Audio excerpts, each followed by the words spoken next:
안녕하세요. 신바람 고교실의 신바람입니다. 자, 오늘 배울 교재는 신사고 민교과서 3 2학년 1학기 제 4단원의 두 번째 소단원 두꺼비 파리 물고를 배우는 시간을 갖도록 하겠습니다. 우리 교재 124쪽이고요. 오늘도 열심히 공부해 주시고 부탁드리면서 바로 수업을 시작하도록 하겠습니다. 자, 두꺼비 파리 물고 사설 시조인데요. 먼저 이것부터 분석해 보도록 하겠습니다. 시조다 그랬으니까 시조는 우리가 1학년 때 배웠던 거 기억나죠? 초장, 중장, 종장인데요. 사설 시조라고 했습니다. 종장과 중장과 종장이 길어진 겁니다. 원래는 4음보죠? 그런데 4음보 이상으로 길어진 것이 바로 사설 시조다라고 말씀드릴 수 있습니다. 첫 번째 장 보시죠. 초장보입니다. 두꺼비 파리 물고, 두꺼비가 어떤 존재냐? 파리가 어떤 존재냐? 이렇게 표시하기 좋겠네요. 두꺼비 세모칸 치시고 파리 동그라미 치도록 하겠습니다. 자, 두꺼비는 이제 힘없는 백성을 괴롭히는 존재다. 그러니까 파리를 괴롭히는 존재다.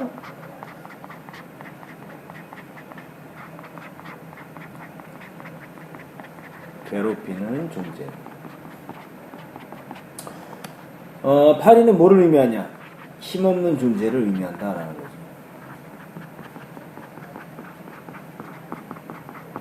약한 백성 뭐 이렇게 생각해 두시면 될 것 같아요. 조선시대 작품입니다. 파리를 물고 두엄 위에 치다를 앉아.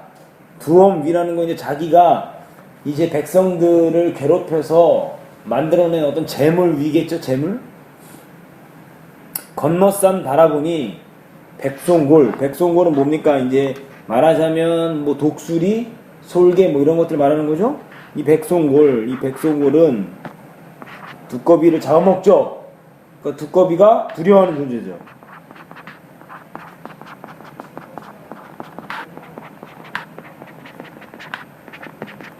하는 존재다. 백송골이 떠있는 거 딱 보니까 가슴이 끔찍해요. 가슴이 끔찍했다. 가슴이 끔찍했다라는 건 뭐냐면 아주 깜짝 놀랐다라는 거죠. 매우 겁을 먹고 이런 소리입니다.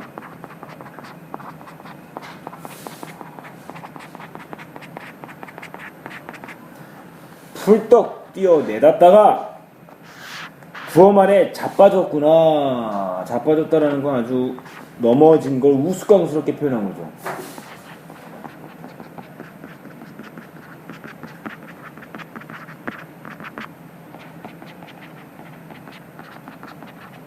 근데 뭐라고 이야기합니까? 요 부분 종장의 첫 음보는 몇 글자? 몇 글자죠? 종장의 첫 음보는 몇 글자? 세 글자로 고정되어 있습니다. 글자 수가 고정되어 있는 부분이에요. 시조의 특징이죠. 종장의 첫 음보는 3음절로 고정되어 있다. 모쳐라. 아서라 날랜 나였기에 망정이지. 이제 모쳐라 라는 것은 뭐예요? 지금 뭐 마침 다행히 뭐 알맞게 뭐 이런 뜻이에요. 모쳐라 날랜 날쌘 나였기에 망정이지 피멍들 뻔하였도다. 하마터면 멍들 뻔했구나 라고 말하면서 지금 이게 근데 이 표현이 웃기죠. 수모를 당했으면서도 수모를 당했는데도 불구하고 뭐하고 있어? 끝까지 잘난 척하고 있는 거죠.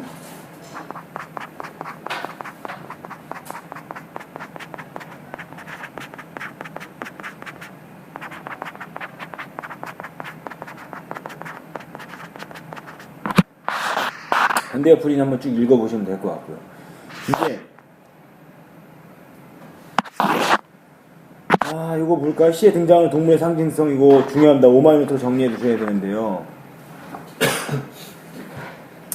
파리는 힘없는 백성을 상징하고 두꺼비는 백성을 괴롭히는 부패한 하급관리나 지방관리. 백성골은 두꺼비보다 높은 상급관리나 감찰을 담당한 중앙관리를 의미한다라는 거 기억해 두시길 바랍니다. 풍자의 대상이 되는 풍자라는 건 뭐예요? 비꼬아서 웃음을 유발하게 만드는 거죠? 풍자의 대상이 되는 두꺼비의 행동. 약한 자에게는 강한 척 뽐내고 강한 자에게는 약하다. 실속은 없으면서 큰소리 치거나 허세를 부린다. 한자성어를 뭐라 그래요? 아무것도 가진 게 없으면서 잘난 척하는 거 허장성세라고 합니다.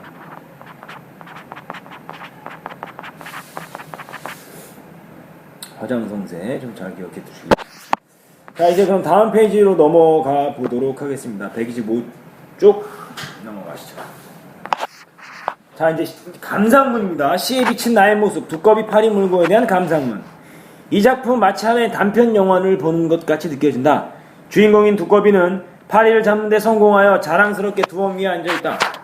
그런데 행복한 순간도 잠시뿐. 왜요? 파리를 잡고 자랑스럽게 앉아있는 순간이니까, 그죠? 그것도 잠시뿐. 하늘 위에서 먹이를 찾고 있는 송골매를 발견한다. 먹이를 찾고 있는 송골매. 이것은 지금 두꺼비가 두려워하는 존재죠.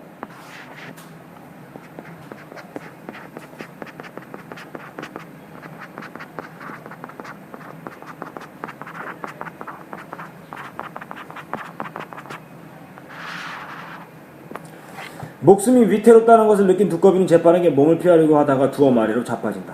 아, 잘난 척하다가 우스꽝스럽게 넘어진 꼴이라니.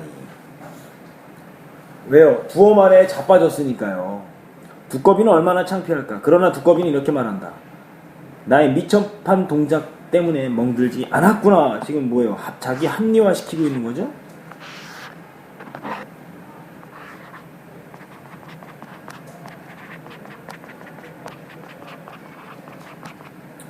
라고 정말 뻔뻔한 두꺼비이다. 왜요? 자기 합리화를 시키고 있으니까 뻔뻔하다 이 소리입니다. 하지만 이러한 두꺼비의 모습은 어딘지 모르게 익숙하게 느껴진다. 왜 그럴까? 작품 속 두꺼비와 비슷한 모습도 나에게 있어서일까? 라고 지금 뭐하고 있어요? 질문을 하고 있죠? 독자에게 흥미를 유발하고 있습니다. 자, 자신과 두꺼비를 비슷하다라고 지금 이야기했어요. 왜 그럴까? 남은 사실 생각해보면 두꺼비가 파리에게는 강하고 송골매에게는 약한 모습을 보이는 것이 나의 일상 속 모습과 닮아있다. 다시 말하지만 파리에겐 강하고 요거는 없애고요. 일단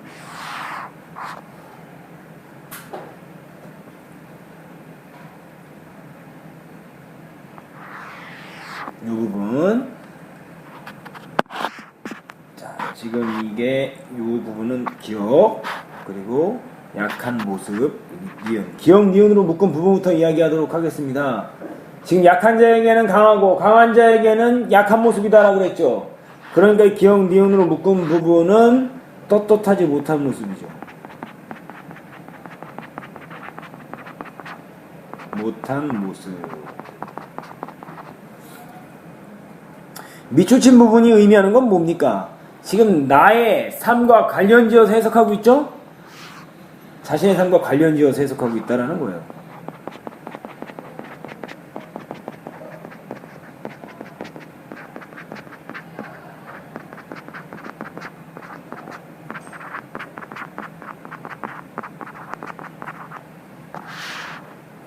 얼마 전 나는 동생의 과자를 빼앗아 먹다가 어머니께 들켜서 혼난 적이 있다. 그때만 해도 나는 내가 동생보다 나이가 더 많으니까 무엇이든지 동생보다 더 먼저 많이 가져야 된다고 생각했다. 또 형은 동생보다 더 힘이 있는 사람이니까 동생에게 마음대로 심부름을 시켜도 된다고 생각했다. 그래서 상대적으로 약자인 동생을 돌보기는커녕 동생의 과자를 수시로 빼앗아 먹었던 것이다. 두꺼비와 비슷한 나의 행동이죠.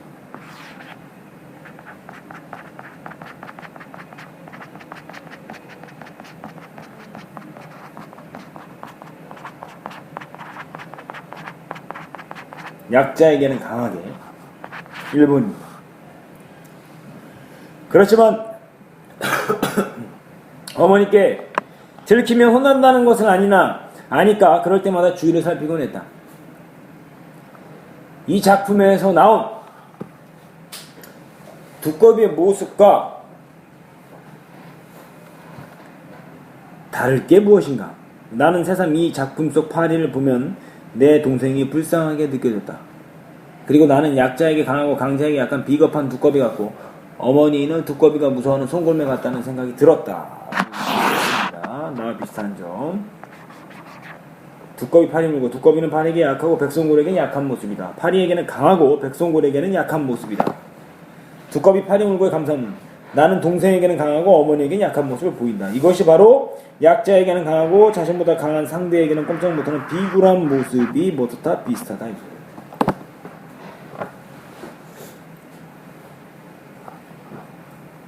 자, 다음 페이지 넘어가시죠. 126쪽으로 넘어가도록 하겠습니다. 내가 두꺼비와 닮았다고 느끼는 점은 이것만이 아니다. 나는 작년 가을 반대항 축구대회를 나간 적이 있다. 나름 학교에서 축구에 소질이 있는 학생으로 유명하였기 때문에 나는 조금 우쭐한 마음이 있었다. 왜요? 축구에 소질이 있는 걸로 유명했기 때문에. 우리 반의 경기가 시작되고 내가 공을 빼앗아 상대편이 진영까지 치고 올라갔을 때 나는 멋지게 골을 넣고 싶어서 상대팀 수비수 앞에서 요리조리 멋을 부리며 공을 굴리기 시작했다. 바로 그때 상대팀의 수비수가 공을 빼앗아 순식간에 우리 팀의 골대 앞까지 달려갔고 그 실수 때문에 우리 반은 어이없게 지고 말았다. 나는 뭐 하는 거야? 자만심을 가졌던 거죠?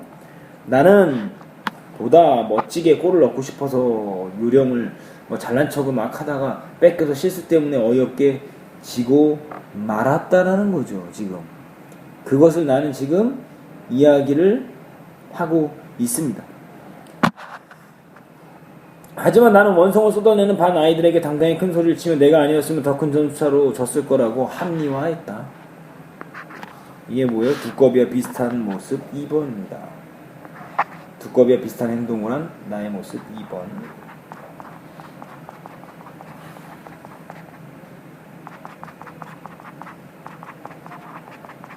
나의 행동 2번이다. 이러한 나의 모습은 마치 두꺼비가 송골매를 발견하고 피하다가 두어 마리로 자빠진 후 오히려 자신의 행동이 빨라서 다행이었다고 말하는 것과 매우 닮아있다. 실수를 하고 나서 그 상황을 모면하라고 억지스럽게 자신을 과대평가하는 두꺼비. 나는 이 두꺼비를 통해 나의 삶을 되돌아보고 앞으로 어떻게 행동할 것인지에 대한 깨달음을 얻을 수 있었다. 나는 깨달음을 얻은 거죠? 이 두꺼비 파리 물고라는 시조를 읽고 깨달음을 얻게 되었습니다. 자, 이렇게 해서 밑에 정리 한번 해보죠. 나와 두꺼비 비슷한 점 별표 치시고요. 두꺼비 파리 물고는 두꺼비는 백성고를 발견하고 피하다가 두어 마리로 자빠진 후 오히려 자신의 행동이 빨라서 다행이라고 말함. 두꺼비 파리 물고의 감상문. 나는 자신의 실수 때문에 실점을 하고 나서 반 친구들 앞에서 자신이 아니었으면 더 큰 점수 차이로 졌을 것이라며 스스로 합리화했다. 결국 비슷한 점이 뭐냐? 실수를 하고 나서 상황을 모면하려고 억지스럽게 자신을 뭐했어요? 합리화하는 모습이 비슷하다. 자, 이렇게 해서 다 배웠는데요. 이제 앞쪽으로 가서 정리를 한번 해보도록 하겠습니다. 앞으로 오시죠. 123쪽입니다.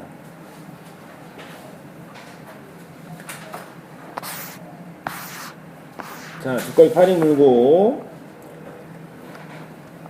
사설시조다라는 거 기억해 주시고 풍자적이며 희화적, 굉장히 재미있게 묘사했죠. 해학적, 재미나다라는 거죠. 주제는 약자에게는 강한 채 뽐내고 강자 앞에서는 비굴한 양반 계층을 풍자하고 양반들의 허장성세, 빈수레가 요란하다라는 속담하고 똑같은 뜻입니다. 자, 이것을 풍자하고 있다는 거고요. 특징은 말하고자 하는 말을 주제를 동물에 빗대어서 표현하고 있다는 것. 시에 비친 나의 모습, 글의 종류는 감상문, 반성적이며 성찰적 되돌아보는 거죠. 주제는 두꺼비 파리 물고를 읽은 후 성찰한 자신의 태도를 반성하고 있다. 특징, 시를 읽고 난 후 느낀 점을 자신의 경험에 비추어서 이야기하고 있다는 거예요. 반성적 태도를 보이고 있다. 동생을 괴롭힌 것과 축구를 할 때 자신의 실수를 인정하지 못한 점 이야기하고 있습니다. 사설시조의 특징 별표 치시고요. 오마이노트 정리하십시오. 평시조 3장 6구 45자의 기본형에서 2구 이상 중장이나 종장이 늘어난 시조 형태가 바로 사설시조다. 주된 작가층은 평민계층이며 조선 후기에 등장했고요. 주제는 인간의 삶의 모습과 관련된 주제를 아주 다채롭게, 주제가 다양하다 이 소리입니다. 표현 방식은 직설적이며 풍자적이고 해학적이며 비판적인 내용이 주류를 이룬다. 왜요? 양반에 대한 비판이 많이 있습니다. 주요 소재의 상징성 별표 치세죠. 백송골, 중앙관리, 두꺼비, 탐관오리, 파리 힘없는 백성이다라는 거. 종장에서 두꺼비의 고백. 백송골에 놀라 두어 마리로 자빠진 두꺼비가 오히려 자신이 날래기의 위기를 모면할 수 있었다고 자화자찬했다. 이것은 말도 안 되는 소리로 체면치레라는 두꺼비 행동이 오히려 희화가 되어서 조롱하는 데서. 체면치레라는 두꺼비 행동을 뭐 하는 거예요? 조롱하기 위해서 이렇게 독백을 통해서 이야기를 하고 있다라는 것을 기억해 두시면 좋겠습니다. 자, 그리고 시에 비친 나의 모습 중심 내용 이거 한번 쭉 읽어보십시오. 두 가지가 중요하죠. 동생을 괴롭히는 모습과 그리고 축구 경기에서 잘난 척했던 모습. 요거 좀 잘 기억해 두시길 바랍니다. 요것도 정리해 두시고요. 문학작품 해석 관점 요건 좀 정리를 해둘 필요가 있는데요. 절대론, 표현론, 반영론, 효용론 요거는 이렇게 정리를 해 드릴 테니까 잘 기억해 두시면 좋겠습니다. 작가가 작품을 자신의 사상과 감정을 담아서 쓰고요. 그 작품을 독자는 경험과 배경식을 통해서 분석을 합니다. 그럴 때, 자, 잘 보셔야 돼요. 중요합니다. 작품 자체만 갖고 이야기할 것이냐, 작품 속에는 또 뭐가 담겨요? 시대가 담기죠. 시대. 작품 자체만 갖고 이야기하는 건 뭐라고 하냐면 절대론이라고. 뭐 다른 말로 뭐 공조 뭐 이렇게 이야기합니다. 작가 자체를 갖고 이야기한다. 작가만 갖고 이야기한다는 건 작가의 삶,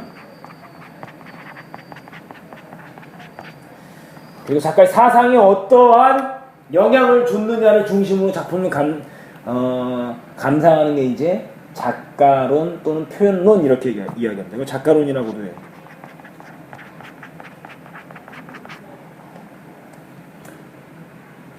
일제강점기 때 독립운동가로서의 모습을 보여주었던 만해 한용운 스님은 작품 속에서도 독립운동에 대한 열망이 드러나죠? 그런 것들입니다. 바로. 그리고 독자를 중심으로 해서 감상하는 방법은 우리가 효용론, 다른 말로 뭐라고 하냐면 수용론이라고도 합니다. 이것은 문학작품을 읽고 나서 내가 교훈을 받고 감동을 받은 것을 내 삶 속에 적용시키고 내 삶 속에서 이루어 나가는 것이다라고 말할 수 있습니다. 개미와 배짱이를 읽고 나서 개미처럼 부지런하게 살아야 되겠다라는 게 효용론적 관점입니다. 작품 속에는 시대가 나타난다 그랬죠? 그 시대는 항상 뭐예요? 그 시대의 모습과 사회와 문화의 모습을 담아냅니다. 이것을 뭐라고 그러냐면 반영론이라고 합니다. 반영론. 또 다른 말로 모방론이라고 하죠. 그래서 요 부분을 놓고 이렇게 보니까 변기 커버랑 똑같죠? 화장실의 변기 커버 생각할 때마다 이 생각이 나야 됩니다. 작가와 시대와 독자는 작품 외에 있어서 외재적 관점이라고 합니다. 이것을 통틀어서 외재적 관점이라고 하고, 작품 자체만 갖고 이야기하는 것은 뭐예요? 내재적 관점이다라고 이야기합니다. 그래서 여러분들 변기 커버, 변기 앉을 때마다 변기 커버는 외재적 관점, 표현론, 반영론, 효용론을 생각하시고요. 그 안에 있는 내용물은 뭐를 생각하면 됩니까?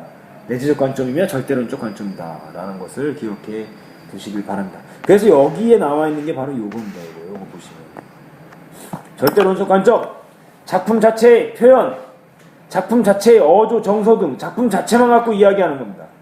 표현론, 작가의 삶과 사고방식, 반영론, 시대의 현실과 관련지어서, 효용론, 독자들의 해석과 감상에 중점을 둬서 감상한다라는 거죠. 그렇다면 지금 이 감상하고 있죠? 시를 감상한 감상문은 어느 관점에서 지금 분석하고 있다라고 이야기할 수 있습니까? 이것은 어떻게 볼 수 있죠? 이것은 뭡니까? 작품을 나의 삶과 관련 지었으니까 효용론적 관점에서 작품을 감상하고 있다라는 것을 알 수가 있습니다. 그래서 결국 나의 경험에 비춰봤기 때문에 이제 효용론적 관점으로 했다라는 걸 기억해 두시길 바랍니다. 자, 그래서 오늘도 한 작품을 배웠고요. 여러 가지 방법을 해석하기를 마무리 졌는데요.